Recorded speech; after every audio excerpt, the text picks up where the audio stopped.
Hello, everyone, and welcome to today's episode of the AI 2030 Show. My name is Anastasia Tracy Raices, and I am the founder and CEO of Aquilia Group, a Seattle-based consulting firm. I'm also a director and advisor for FinTech for Good and AI 2030.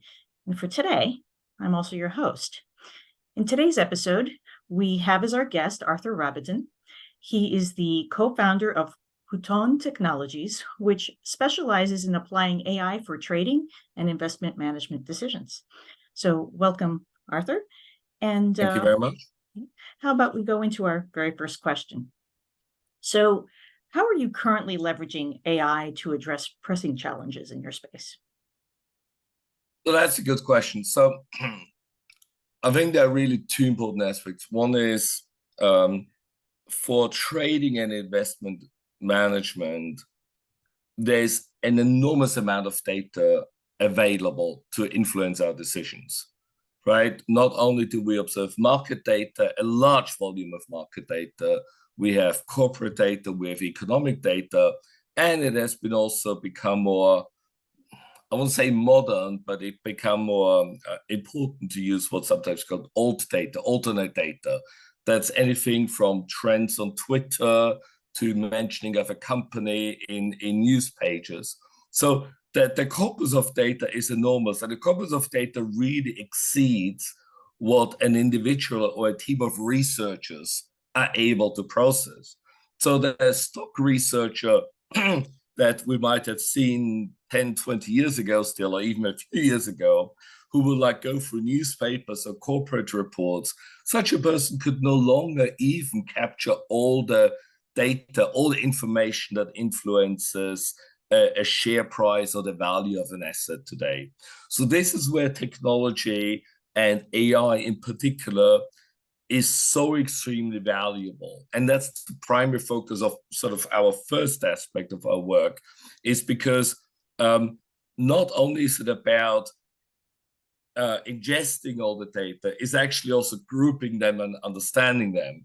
And as our world is extremely well connected, a piece of information coming, say, out of the Middle East or out of China, a piece of information coming out of a political discussion might have a very immediate effect to a company here in the US, like, for example, NVIDIA, companies trading with other countries, right? So I think that's the first thing. And applying AI in a structured way to ingesting this data, I think is a very important toolkit for every investor, for every trader, whether that's like a retail to big institutional investors or family offices.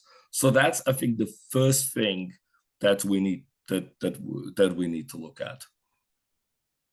Yeah, and data is a very important aspect of it. And you're right, there's a lot of data coming from many different directions. And how do you bring them all together? So that brings me to my next question. What challenges have you encountered? And from the challenges, what opportunities have come? Yeah. So challenges and opportunities are really two sides of the same thing. So we kind of almost will talk about the same thing here. So the first practical challenge, going back to data, is not only the sheer volume of data, but also that a lot of the data are not structured, right? So if I'm looking at, say I'm interested in data about a company, and the company is NVIDIA, NVIDIA is a very simple name, but NVIDIA might be shortened for its ticker in the Twitter feed, whereas it might be written out in a newspaper article or described as NVIDIA Corporation somewhere else, right? So actually understanding that those different terms refer to the same entity is quite challenging. And this is where our design of AI system has to take that into account, right? And if we're not able to link the data, we're not able to generate a holistic view of the problem we would like to solve. So that's clearly a challenge.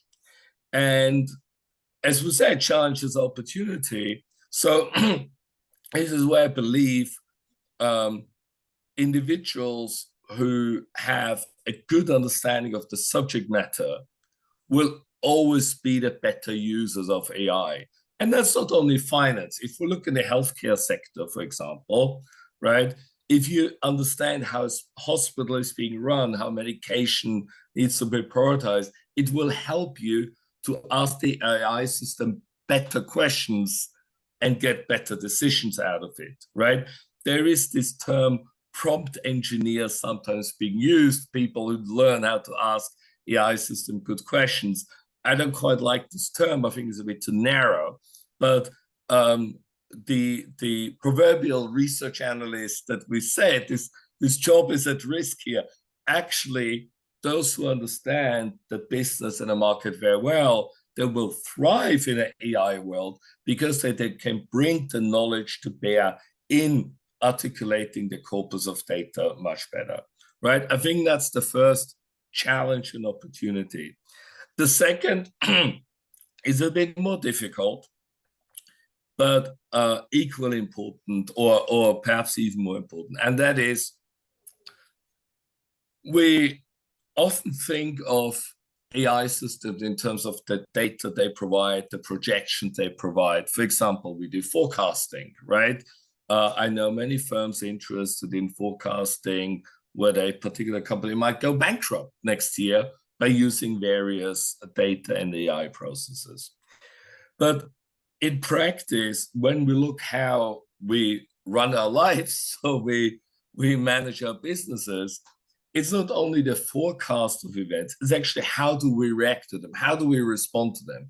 And the decisions that we make with the data available.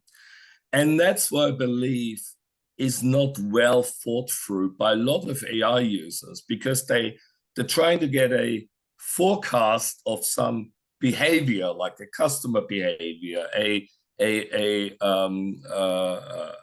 company behavior, an economic behavior, right? But they then separate from that how they respond to that, right? So by doing that, you actually disconnect the use, and you're actually not applying in the real world what the model tells you, right? If you go to if you're on a road and there's a fork left or right, and the AI model tells you you should go right with a 51%, okay, you still don't need to make a decision. And what if you go wrong? At what point do you say you go wrong, right? It's very much about decision making. So I believe the next generation of AI systems, and this is what we are building in my business, the next generation of AI system really integrates the decision making into the AI model.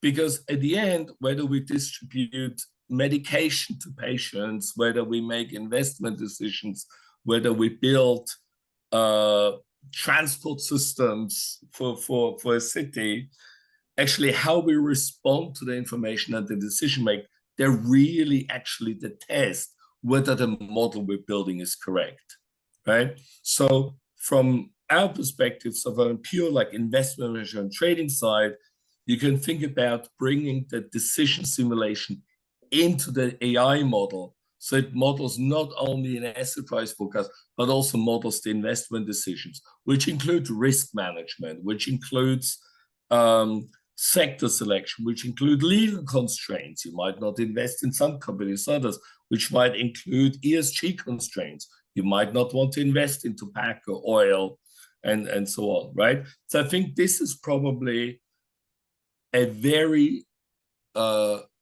rarely discussed aspect, but I think this will be the next generation of AI, not just to talk about forecasting data, but actually simulating how we make the decision. And only then we really have a model that we can apply in the real world. Very, very good point.